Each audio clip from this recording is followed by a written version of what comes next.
श्रीमद् भगवत कथा श्लोक 15। सर्वव्यापी परमात्मा किसी के दुष्कर्म को नहीं ग्रहण करता और न किसी के पुण्य को ही वह लेता है। अज्ञान से ज्ञान ढका है, इससे प्राणी मोह को प्राप्त होते हैं। तात्पर्य: परमात्मा पूर्ण काम है, उसे किसी से सुकर्म अथवा दुष्कर्म के कोई मतलब नहीं रहता। प्राणियों के सुकर्म अथवा दुष्कर्म के फल उन्हीं प्राणियों को ग्रहण करना पड़ता है। यदि कोई इस तथ्य को न समझकर अपने पुण्य अथवा पाप को भगवान को समर्पित कर यह समझ ले कि भगवान ने उन्हें ग्रहण कर लिया है, तो वह अज्ञानी विवेकहीन व्यक्ति है। उनका ज्ञान अज्ञान के अवतरण के अचंचित है, इसलिए उसे यही तथ्य दिखलाई नहीं पड़ता और वह अज्ञानी व्यक्ति और अधिक मोहांधकार में पड़ जाता है। श्लोक 16। ज्ञान के द्वारा जिनका अज्ञान नष्ट हो जाता है, उनका सूर्यपन ज्ञान परमात्मा को प्रकाश में ला देता है, अर्थात प्रत्यक्ष कर देता है। तात्पर्य: ज्ञान प्राप्ति होने से अज्ञान नष्ट हो जाता है। जो पदार्थ जैसे हैं उसे वैसे ही जानना ज्ञान है तथा उसे वैसा न जानकर विपरीत जानना ज्ञान है। अतः जीवन के प्रत्येक क्षेत्र के लिए ज्ञान की नितांत आवश्यकता है।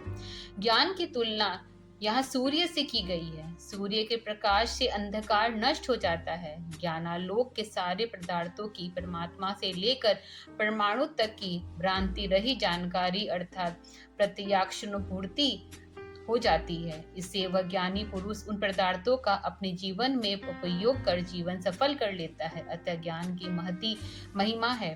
सभी लोग ज्ञान प्राप्ति के लिए सचेष्ट हों, यही उपदेश है। श्लोक 17।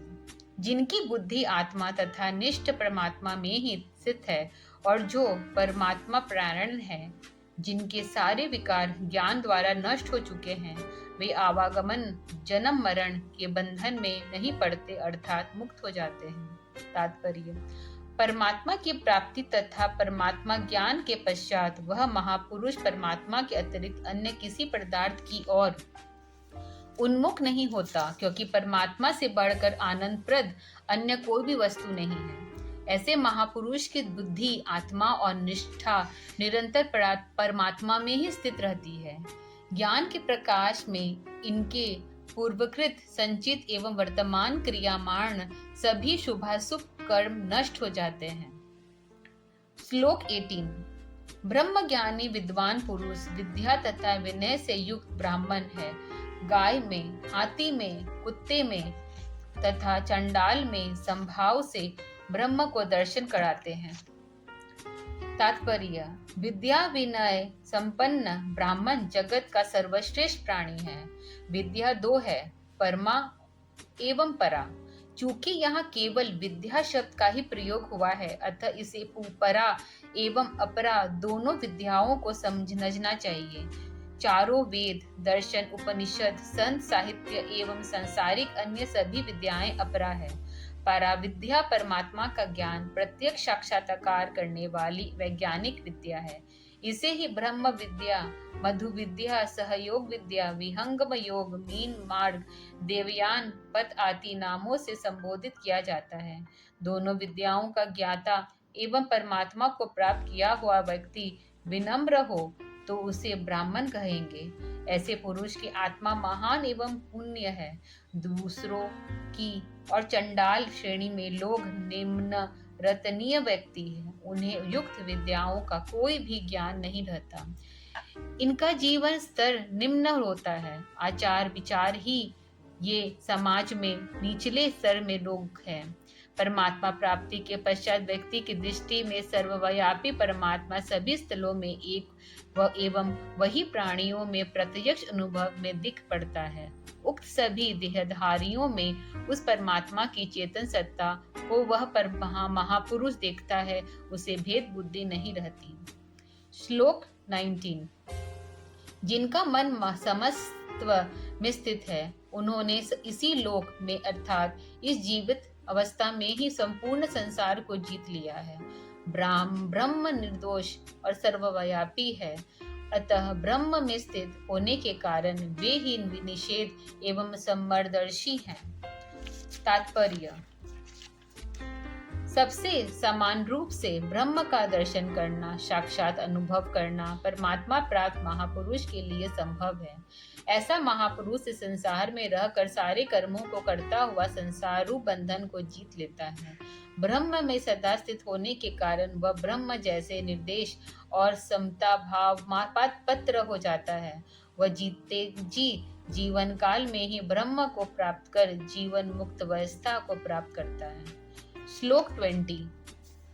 प्रिय अर्थात मनोनुकूल वस्तु को प्राप्त कर वह स्थिति बुद्धि वाला ज्ञानी पुरुष प्रसन्न नहीं होता एवं अप्रिय अर्थात मन के प्रतिकूल वस्तु की प्राप्ति से वह दुखी नहीं होता। वह ब्रह्म ज्ञानी महापुरुष ब्रह्म में ही स्थित रहता है। तात्पर्य: परमात्मा की प्राप्ति करने वाले महापुरुष की आत्मा सदा परमात्मा में ही चेतना में परमात्मा में ही आधार पर स्थित रहती है।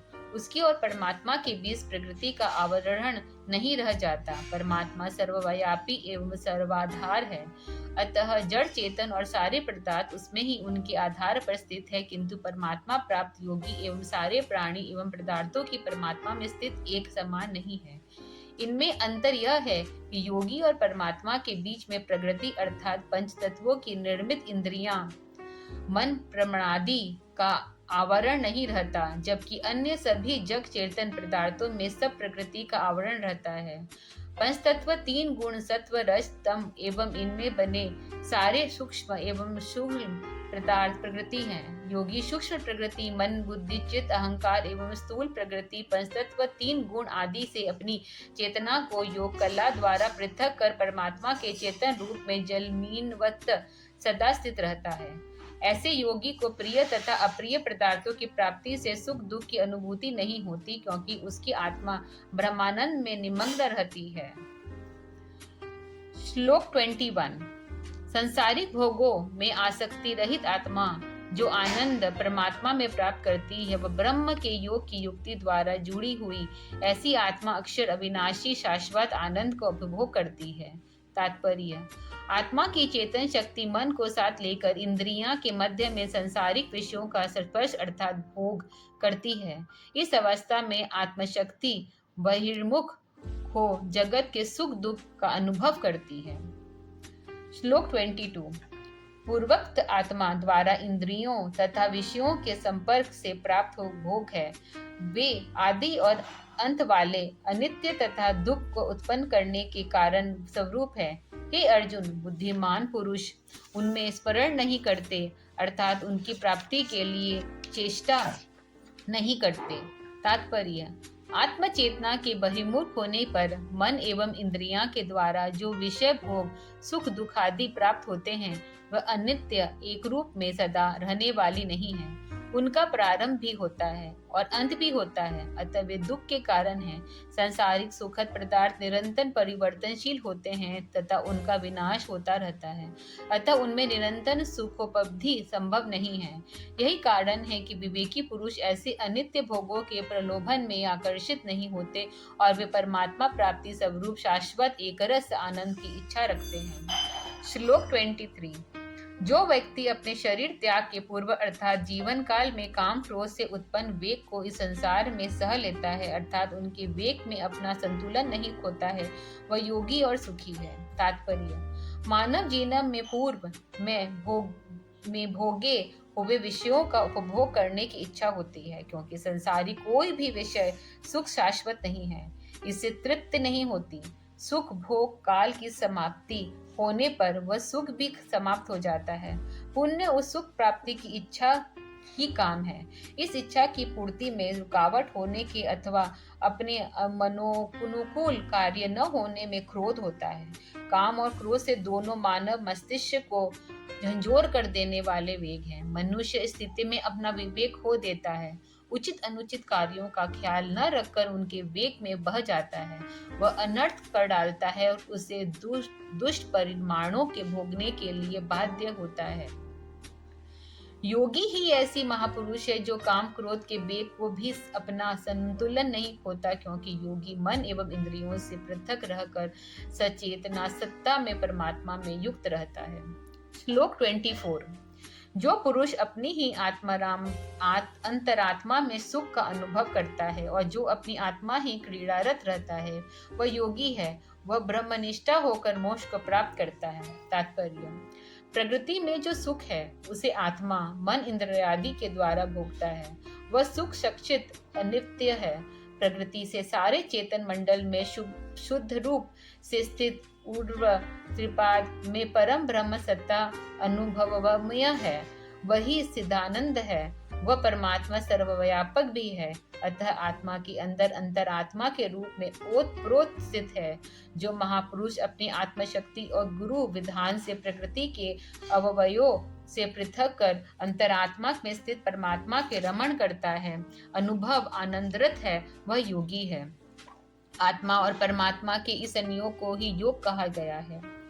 श्लोक 25: जिसके सारे अशुभ कर्म नष्ट हो गए हैं, अर्थात जिनके सारे दोष दुर्गुण विकार समाप्त हो गए हैं, जिनकी सारी दुविधाएं दूर हो गई हैं, जिनका मन एवं जिनकी इंद्रियां वश में है एवं जो प्राणियों के कल्याण में संग्रह है, ऐसे ऋषिगण ब्रह्म प्राप्ति में परिमाण स्वरूप मोक्ष को प्राप्त करते हैं। तात्पर्य: योग द्वारा उक्त स्थिति की प्राप्ति होती है। अतः योग की मुक्ति का साधन है, यही उपदेश है।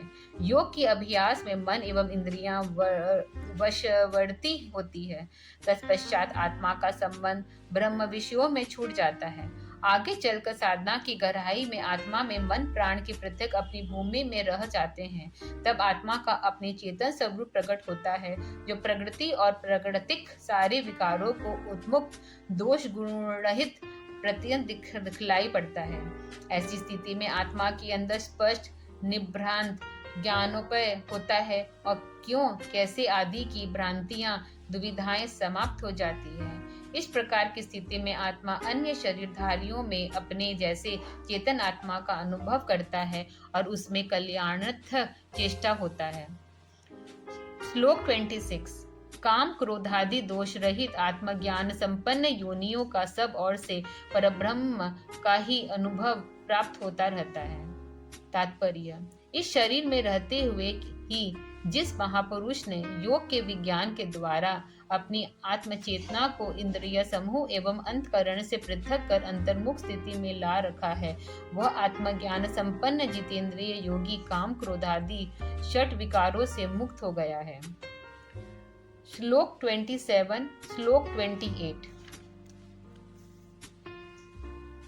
जो मननशील योगी स्पर्शादि इंद्रियां विषयों को बाहर की स्थिति रखकर अपने नेत्रों की दृष्टि को दोनों बाहों के मध्य भ्रिकुटी की स्थिति रखकर नासिका के अंदर चलने वाले प्राणापान अर्थात श्वासोच्छ्वास से गति को स्वभाव से स्थित कर इंद्रियों तथा मन बुद्धि को वश में रखते हैं, मोक्ष के लिए प्रयत्नशील रहता है, वो अच्छी भय तथा क्रोध से पृथक हो चुका है, वह सदा मुक्ति है। तात्पर्य: 5 जितेंद्रियां की 5 विषय है। चक्षु का विषय रूप, नासिका का विषय गंध, जिह्वा का रस, श्रोत्र का शब्द तथा त्वचा का स्पर्श विषय है। उक्त 5 इंद्रियों द्वारा इन 5 विषयों को ज्ञान होता है। ये 5 विषय शरीर के बाहर स्थित रहते हैं। इन विषयों को इंद्रियों द्वारा ग्रहण न करें। इन्हें बाहर की स्थिति रखने देना इंद्रियों के आत्मचेतना को योगाभ्यास द्वारा मन सहित अंतर्मुख करने का संभव हो सकता है। दोनों नेत्रों की दृष्टि को दोनों भ्रुवों में मध्य में गुरु विधान से लगा देना मन सहित आत्मशक्ति को एक स्थान से स्थान रखने की एक योगिक क्रिया है। प्राण तथा अपान वायु को योगयुक्त से स्वभाव से गुरु विधान से स्थित रख सकते। मन बुद्धि तथा इंद्रियों को योग की युक्ति से वशवर्ती किया जाता है।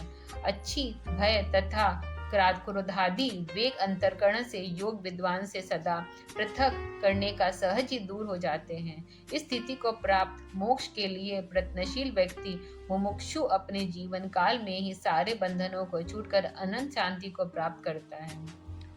श्लोक 29: मुझे समस्त यज्ञों तथा तपों को भोगने वाला, सभी लोकों तथा प्राणियों का स्वामी तथा सुहृद जानकर व्यक्ति शांति को प्राप्त करता है। तात्पर्य: भगवान श्री कृष्ण या अर्जुन को गुरु रूप से उपदेश करते हैं। गुरु के सारे यज्ञों तथा तपस्याओं को करने का सच्चा ज्ञान देते हैं। वही उन यज्ञ तपस्याओं का परिमाण शुभ फलों को भोगने योग्य अर्थात भोगने का अधिकार बनाते हैं। अतः वे ही उनके पालन और भोक्ता है। समस्त प्राणियों को त्रयोतापों से छुड़ाने वाले, इस भवसागर से उद्धार करने वाले उन सबके परम प्रिय स्वामी उपास्य है। समस्त जीवों का कल्याण करने वाले गुरु ही हैं। इस भाव से वे सबके सुहृदय अर्थात परम मित्र हैं। इस प्रकार गुरु की महत्ता को समझाकर जो गुरु की शरण प्राप्त करता है वह परमात्मा स्वरूप आनंद शक्ति को प्राप्त करता है। भगवान सर्वव्यापी, सर्वाधार, सर्वज्ञ, सर्वजीव पालक, परम चेतन आनंद सत्ता है। परम प्रभु के दिव्य चेतन रूप का प्रत्यक्ष दर्शन गुरु विधान से योगाभ्यास करने से होता है। अतः गुरु की जग जीवों के उद्धारक है। परमात्मा तो सर्व जीवों के प्रति समदर्शी समान नेत्र रखने वाले हैं। गुरु की शरण में आए जीवों को, मनुष्य को अपने अमृत ज्ञानोपदेश से मुक्ति भक्ति प्रदान करते हैं। भगवान श्री कृष्ण ने यहाँ अपने गुरुपद का महत्व इस श्लोक में बतलाया है। अपने को परमात्मा नहीं कहा, उनको परमात्मा समझकर भूल एवं अंधा परंपरा है। इस पर विवेकी विद्वजन शांतिचित होकर विचार करेंगे। आज हमने समझा कि समस्त गुरु कृष्ण भगवान ही हैं। आगे हम कल चैप्टर 6 अध्ययन करेंगे।